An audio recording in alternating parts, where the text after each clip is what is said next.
Este tren que ven funciona con hidrógeno, uno de los combustibles del futuro, sobre todo para vehículos de gran tamaño, pero también para los coches particulares.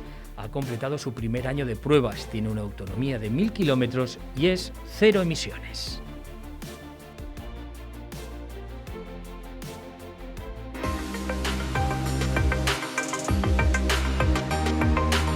Buenas tardes, bienvenidos a Valor Añadido. Lo ha desarrollado la compañía francesa Alstom. El hidrógeno es uno de los combustibles de más futuro, sobre todo para los vehículos de gran tamaño. El ambiente humano y el ambiente natural se degradan juntos. No podemos afrontar el problema ambiental si no prestamos atención a las causas de la degradación humana y social. Es una cita de la encíclica Laudato Si del Papa Francisco. Y la recordamos hoy porque la sostenibilidad de la actividad económica va a centrar algunos de nuestros reportajes con motivo del Día Mundial del Medio Ambiente que celebraremos el próximo viernes 5 de junio. Y el primero de ellos habla de la certificación de la huella de carbono. Una de las pocas empresas que lo hacen en España es de Castilla y León. Se llama Omagua. Estamos en un mundo donde la sostenibilidad cada vez es un bien más demandado, es una necesidad cada vez más necesaria. Pues nosotros lo que ayudamos es a asesorar a todas esas entidades en cómo ser un poquito más sostenibles. Tenemos un centro de trabajo en Palencia, que es la matriz y es donde nació la empresa, en Palencia, en la calle Mayor Antigua. Y tenemos otro centro de trabajo muy importante también en Granada. Las cosas hay que medirlas. Entonces hay una serie de indicadores que nos permiten ver pues, cómo de sostenible puede ser una persona, una entidad o una empresa. Y uno de esos indicadores es la huella de carbono. Estamos haciendo a día de hoy un pequeño estudio propio para intentar arrojar luces sobre sombra a esto del impacto ambiental del teletrabajo. Yo creo que el COVID nos ha demostrado que el teletrabajo es factible, que es más eficiente, que permite conciliar mejor la vida laboral con la vida personal y es más sostenible. Ahora sí que por norma hemos decidido como mínimo 3 días en semana teletrabajo, como mínimo, y 2 días en semana trabajo en oficina rotativo. Nosotros ahora mismo tenemos una videoconferencia a través del ordenador, porque por el COVID no podemos tenerla, pues este hecho está emitiendo una serie de emisiones de CO2. ¿Por qué? Porque estamos consumiendo energía eléctrica, en este caso. Esa energía eléctrica, como todos sabemos, en España procede de energías no renovables en un altísimo porcentaje y, por tanto, emite una serie de emisiones de CO2. El sector industrial es el que más emisiones provoca y evidentemente pues nos está contratando, nos hace bastantes contrataciones para ayudar. Hace poquito hicimos una huella de carbono en un sector bastante importante, que a través de Unibraval es que hicimos la huella de carbono de ellos. El sector financiero es un sector que se está poniendo mucho las pilas en el ámbito del CO2 y mucho las pilas con el ámbito climático. Pues si queremos un mejor futuro, pues seguramente tendremos que trabajar mucho la sostenibilidad. Si lo que queremos por contra es un peor futuro, pues sigamos destruyendo el planeta al ritmo al que vamos y probablemente, como no tenemos un planeta B, pues terminaremos mal.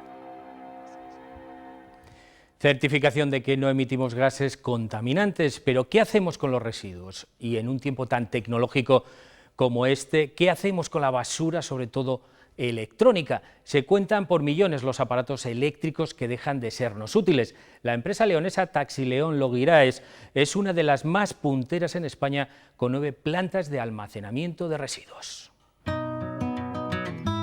León genera 1000 toneladas de residuos electrónicos cada mes. Con esta planta, Taxileón Logiraes puso en marcha hace 20 años una idea que ha crecido hasta tener 9 centros de recepción de residuos en toda España. Lo que todo el mundo conoce como la minería urbana, ya no es una frase, es un hecho. El año pasado estábamos en torno a 50.000, 60.000 toneladas. Aquí recepcionan y recogen desde televisores, lavadoras, frigoríficos, placas solares, microondas, impresoras o pilas. Nadie puede pasar sin lavadora en estos tiempos, entonces es lo que más rotación tiene y lo que más movemos. La parte complicada es las pilas, por ejemplo, ¿no? Son muy corrosivas. Los camiones de Taxileón recogen todo lo que los ciudadanos depositamos en los puntos limpios y también los que envían a reciclar las grandes superficies. Cada traslado genera una orden de recogida con una trazabilidad del producto para tener un control del reciclaje, una actividad que el estado de alarma también paralizó. Se paralizó 100% la primera quincena. A partir de la primera quincena lo que sí funcionó, y de hecho tienen un aumento espectacular, es la venta online. Y a raíz de ahí nosotros empezamos a tener un poco de actividad. Y que ahora obliga a realizar con nuevas medidas de higiene. La mascarilla en muchos casos ya la utilizábamos, los guantes de protección pues utilizábamos otro tipo de guante, a mayores pues lleva otro sanitario. Eliminar las malas prácticas como las escombreras ilegales es su lucha junto a la concienciación ciudadana. Este era uno de los productos que tardaban 900 años en recuperarse. Esto es una crisis, esto ha pasado por aquí, pero de algo no nos tenemos que olvidar, que el medio ambiente lo tenemos que seguir conservando. El sector está regulado por fundaciones sin ánimo de lucro que se hacen cargo de los costes de esta gestión. Aquí se clasifican por residuos para enviar a las plantas finales, donde se aprovecha más del 80% de los componentes de los electrodomésticos que tiramos, el hierro, el plomo o el cobre. Con 60 trabajadores, más del 80% de la plantilla con discapacidad, su proyecto a futuro es destinar aparatos que llegan en buenas condiciones a fines sociales. Un colectivo especial, gente que no puede acceder al artículo nuevo y que no tiene dinero.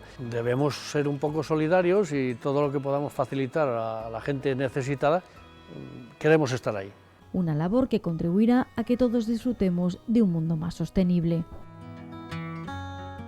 Una gran idea la de reutilizar algunos electrodomésticos para aquellos que menos tienen, y más si vemos las cifras del paro que hemos conocido esta mañana. Ha sido el peor mes de mayo de la historia, con una subida de 4.000 parados en Castilla y León, casi 4.000, y 26.000 en España, donde la cifra de desempleados se acerca ya a los 4 millones. La buena noticia es que poco a poco los trabajadores en ERTE se van incorporando. Han sido 24.000 en nuestra comunidad.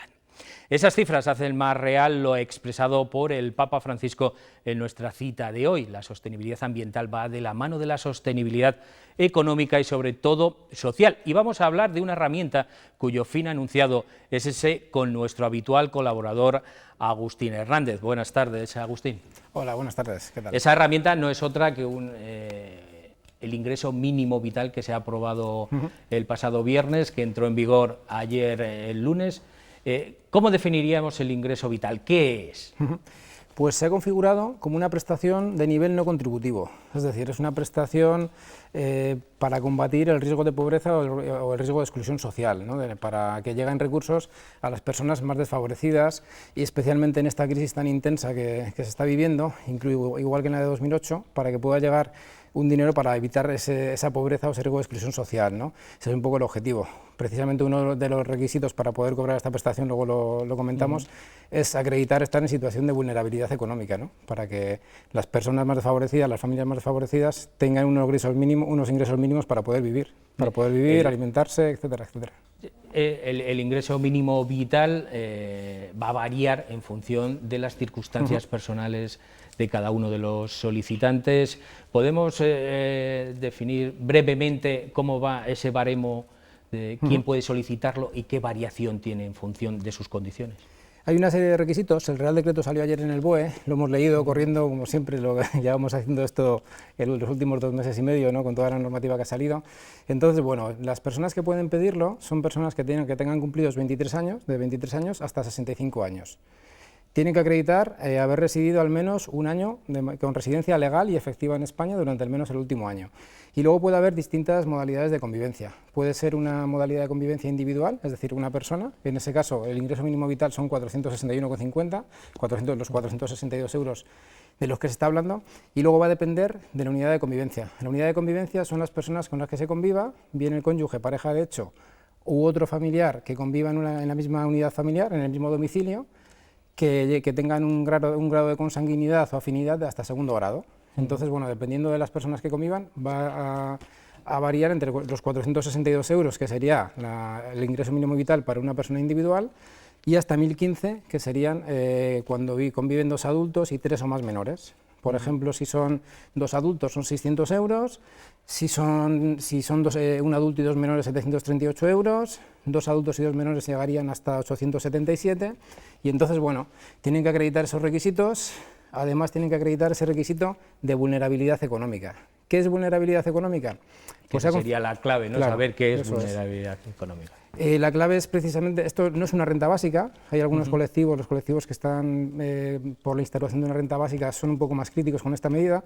Yo creo que es una medida que era necesaria en este momento, especialmente, claro, porque el requisito de vulnerabilidad económica tiene 2 patas, por así decirlo. Es no acreditar, no percibir ingresos superiores a los que sería ese ingreso mínimo vital para tu modalidad de convivencia. No es fácil, lo intento explicar. Si tú, por ejemplo, eres una persona individual que vas a pedir ese ingreso mínimo vital, que son 462 euros al mes en 12 pagas, es decir, no hay pagas extraordinarias en este caso, tienes que acreditar que en el año anterior no has tenido recursos o ingresos superiores a esos 462 euros, y se hace una media de los ingresos del año anterior.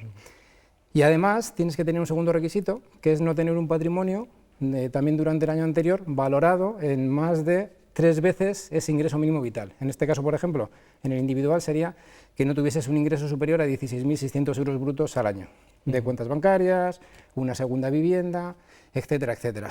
Entonces, claro, decimos, bueno, entonces toda la gente que se puede haber quedado desprotegida ahora con la crisis del COVID quedaría fuera, porque si vamos a coger los ingresos del año anterior, se pasarían de esa cifra, ¿no?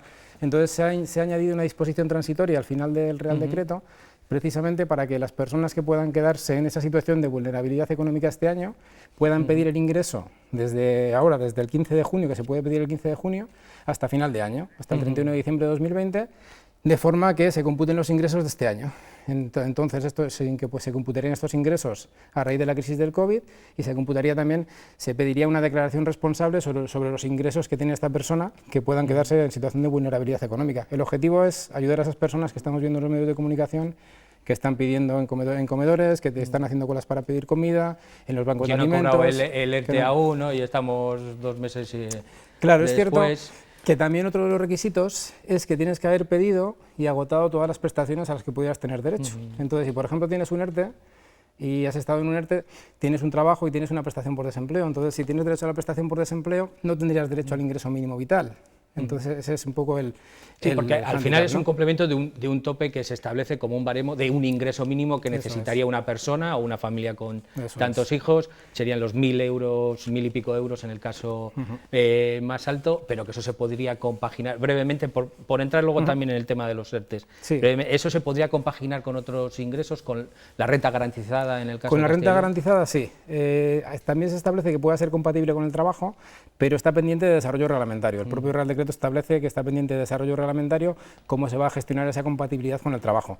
Pero, por ejemplo, se establece expresamente la compatibilidad con las rentas mínimas de las comunidades autónomas. Por ejemplo, sería compatible este ingreso mínimo vital con el mantenimiento de la renta garantizada de ciudadanía que tenemos en Castilla y León. Serían perfectamente compatibles los dos. ¿Es compatible con trabajar y con los ingresos derivados del trabajo? Sí, lo que ocurre es que si tú, por ejemplo, tienes ingresos en el año anterior de 200 euros al mes, no podrías cobrar los 462, podrías cobrar la diferencia entre esos 200 euros que estás percibiendo de ingresos que hayas tenido durante el año anterior, porque tienes un piso alquilado, porque has percibido una serie de rendimientos, y cobrarías la diferencia de los 200 a los 462. El organismo responsable, que es lo que se me olvidaba también, es el Instituto Nacional de Seguridad Social. Entonces, la Seguridad Social todavía está cerrada como consecuencia del COVID. A partir del día 15 se puede hacer la solicitud, cuando ahora se podrá hacer de manera presencial, o si no, se podría hacer por medios telemáticos también. Y han creado un simulador, incluso, si la gente quiere, tiene la opción de... Eso es. En la página de la Seguridad Social. En la página de la Seguridad Social. Como esto pasa muy rápido, que ya lo conoces tú perfectamente, quería entrar en ese apartado brevemente, tenemos un minuto más, en el apartado del cobro de los ERTEs. Y sobre todo, ¿cómo queda la conciliación? Ahora se está volviendo, pero bueno, los chavales están en casa. Sí, nos están llegando muchas consultas precisamente con el tema de conciliación. Los ERTEs muy rápido, bueno, en el último programa comentamos que había un informe de la Dirección General de Trabajo, se aprobó finalmente a través del diálogo social, se llegó al acuerdo de un nuevo Real Decreto Ley para prorrogar los ERTEs hasta el 30 de junio, de momento están prorrogados hasta el 30 de junio, y con la posibilidad de que esos ERTE se fueran transformando de ERTEs en suspensión a ERTEs de reducción de jornada, es decir, que se fueran incorporando progresivamente determinadas personas. Se habilitaron también las medidas de protección por desempleo y las medidas de conciliación, que eran, entre otras cosas, la posibilidad del teletrabajo, la posibilidad de una reducción de jornada hasta 100%, la posibilidad de cambios de turnos o adaptación de jornada de trabajo. Esas medidas estarán vigentes hasta 2 meses después de terminar el estado de alarma. Nos está dando problemas, nos están llegando muchas consultas de personas trabajadoras que están haciendo teletrabajo y ahora, claro, se tienen que incorporar con el plan de desescalada. Y claro, nos plantean, pero es que no tengo opción de cuidar a mis hijos, ¿cómo lo hago, no? La empresa me dice que me tengo que incorporar, ¿puedo exigir a la empresa que yo tenga que seguir teletrabajando porque no tengo otra opción? Claro, realmente el teletrabajo no es una obligatoriedad para la empresa, tal y como está establecido en el Real Decreto, se establece como una medida de carácter prioritario. Entonces, claro, se podría plantear una demanda en el juzgado exigiendo ese teletrabajo, pero claro, mientras metes esa demanda en el juzgado para exigir el teletrabajo, tienes que incorporarte, con lo cual no tienes la medida de conciliación. Entonces ahí la medida más factible sería intentar llegar a un acuerdo entre las partes, con la empresa, para llegar a esa modalidad de teletrabajo y en último caso que los trabajadores pudiesen o bien denunciar a la inspección de trabajo o una reclamación judicial. Pero claro, llevaría mucho más tiempo. Sí, sobre todo que no tenemos jurisprudencia, porque la norma es tan nueva que no hay nada de jurisprudencia, entonces tampoco podemos saber exactamente. Muchas gracias, Agustín. Como siempre se nos pasa y muy volado el tiempo. Y hay mucho, porque todos los cambios normativos que hay. Gracias por haber estado con nosotros un día más. A vosotros. Muchas gracias. No dejamos de hablar de empleo, ahora de una iniciativa puesta en marcha por ADECO para favorecer la búsqueda de trabajo.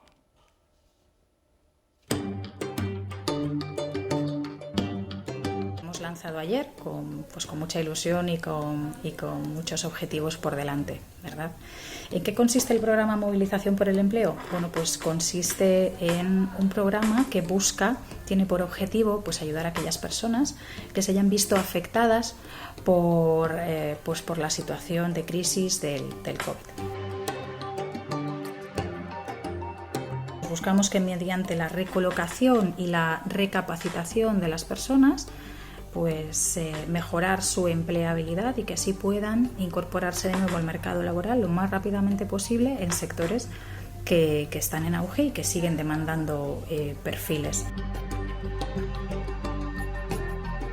La industria alimentaria, por supuesto, banca y seguros. También hemos visto un incremento de las demandas en el sector agrario, sector servicios, sin olvidar también pues, el sector logística, transporte o farmacoquímica. Que acompañamos en este sentido a los trabajadores que se hayan visto afectados pues, por procesos concursales o por despidos colectivos, siempre que afecten a menos de 50 personas, y ponemos a su disposición un programa de recolocación online donde ofrecemos pues, talleres grupales, contacto con consultores especializados para trabajar su reorientación.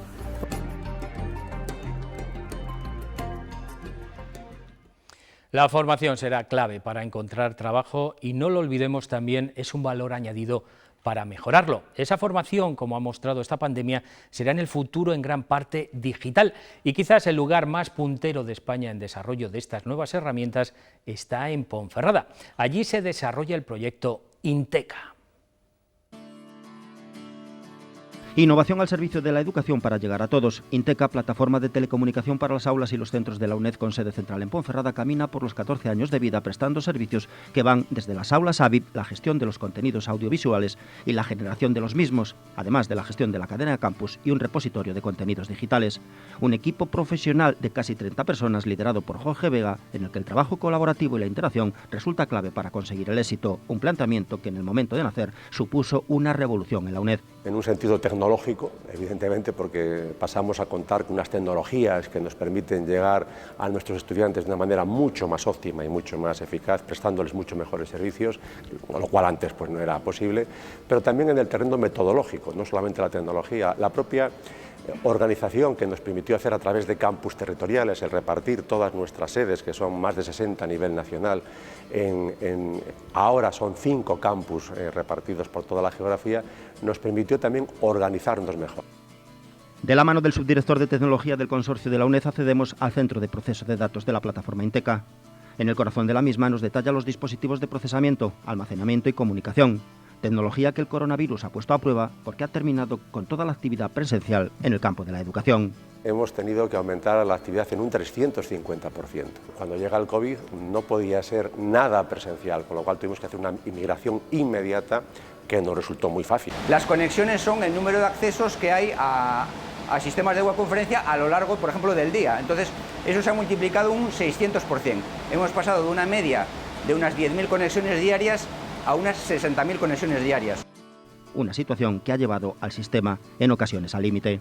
Hemos visto zonas de saturación, por ejemplo, en acceso a la base de datos. Concretamente, en el horario de 7 a 8, no sé por qué, el nivel de concurrencia de las tutorías es donde está el pico. En esas franjas horarias, algún día que otro sí que nos hemos encontrado con alguna saturación de servicio. Hemos identificado dónde estaba el problema, dónde estaba el cuello de botella, lo hemos corregido.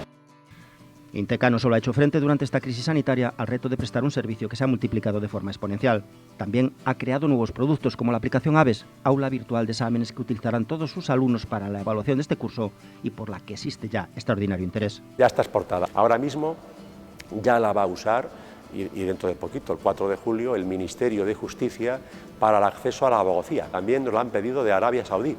No sé exactamente, porque esto ha sido una petición de ayer, no sé cuál va a ser la funcionalidad. También sé que se va a utilizar en el ámbito sanitario para hacer exámenes en temas de enfermería. Hablan de hasta 40.000 usuarios. Antes de ayer teníamos una reunión con el ministro de Educación de Educador. Inteca acumula en 14 años 377.000 usuarios, 250.000 vídeos aportados por 9.500 profesores que han recibido 30 millones de visitas. Innovación más necesaria que nunca en tiempo de crisis. Uno de los sectores que más ha sufrido durante esta crisis es el del vino, y eso le obliga a buscar nuevos valores añadidos que permitan capear el temporal. Nuestra compañera Estefanía Ureña se ha acercado hasta una de las bodegas más representativas de este sector para mostrarnos cómo lo están haciendo.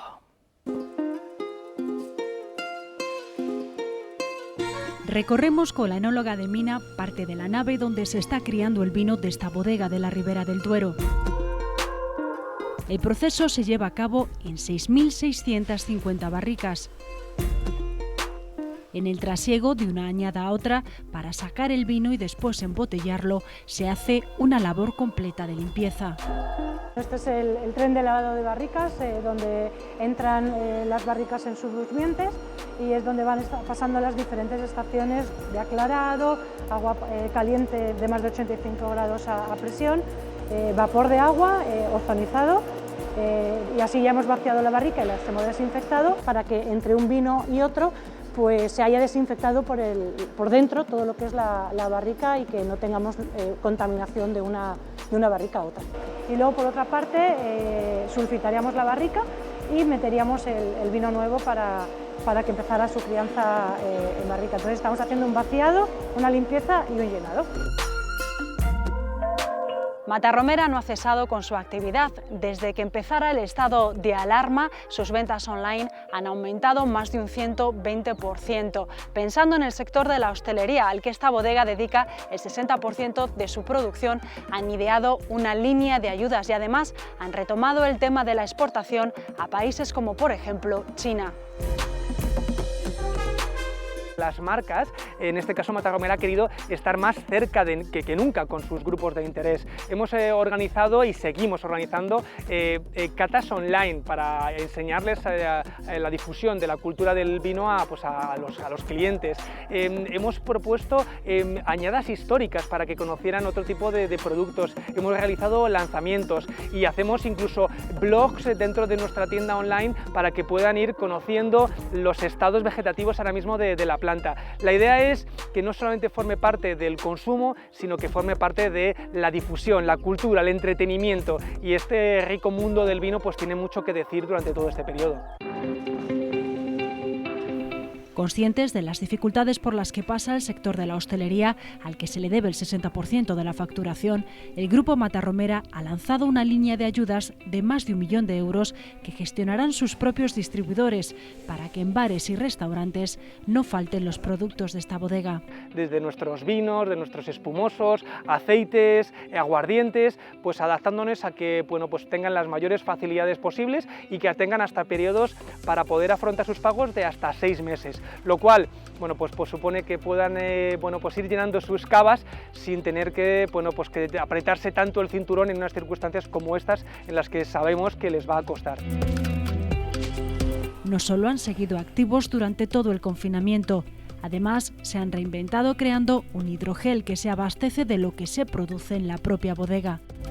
La idea fue proveer a cada uno de los trabajadores de su propio bote de hidrogel, el cual fabricamos con diferentes componentes, que son alcohol de nuestra destilería, agua de la osmotizada que tenemos de nuestro propio pozo de agua, y luego también glicerina que utilizamos en la planta de construcción molecular. Y la envasamos en estos botes, que son los que se utilizan también comercialmente con la marca Esdor, entonces para servir como envase. China fue el primer país que cerró sus fronteras a la importación. Ahora es el primero que las reabre y eso es una buena noticia para la exportación. Ya han vuelto a retomar, no con la misma frecuencia que se realizaba entonces, pero sí que se están retomando pedidos y podemos decir que el mercado se está moviendo. Eso es importante para reactivar la economía, para reactivar los pedidos y para reactivar los contactos con nuestros importadores.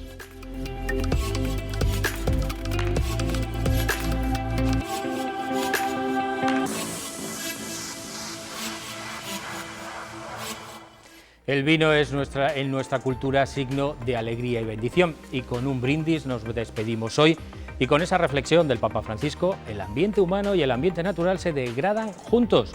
No podemos afrontar el problema ambiental si no prestamos atención a las causas de la degradación humana y social.